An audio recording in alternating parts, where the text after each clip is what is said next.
Guys আসসালামু আলাইকুম। আজকে দুপুরে রান্না করিনি, দেখুন মাগরিবের আজান দিয়ে দিচ্ছে যে রান্না করলাম।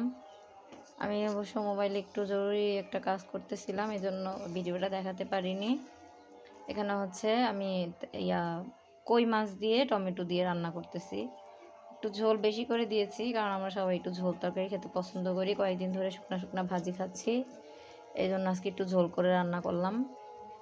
এটা আপনাদের যার যার রুচির মতো। আমি তেল দিয়ে প্রথমে তেলের ভিতরে পেঁয়াজ ভাজা ভাজা করে এখানে হলুদের গুঁড়া, মরিচের গুঁড়া, ধনিয়ার গুঁড়া সব কিছু দিয়ে একটু হালকা ভাবে তারপর টমেটো দিয়ে নাড়াচাড়া করে কাঁচামরিচ দিয়ে তারপরে কষা কষা হয়ে গেলে, টমেটোটা সিদ্ধ হয়ে গেলে আমি এখানে ওই যে একটু ঝোল দিয়ে তারপরে কই মাছটা দিয়ে দিয়েছি।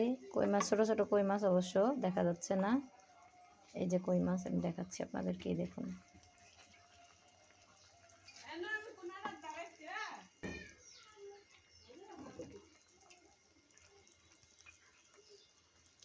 কাজ আমার রাস্তার সাথে বাসা, এই যে দেখুন রাস্তা আমার জানালা দিয়ে, সেটার সাথে বাসা। আমার অক্সিজেন আসার জন্য এখানে যে বড়ই গাছ আছে আমার ঘরের সাথে, অক্সিজেনটা আসার জন্য আমি জানলা খুলে রান্না করি।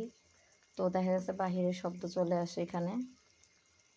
আপনারা অনেক সময় গাড়ির শব্দ পান, মানুষের শব্দ পান। আমি আর আলাদা করে এডিটিং করি না, কারণ আমার এই পরিবেশটাই ভালো লাগে।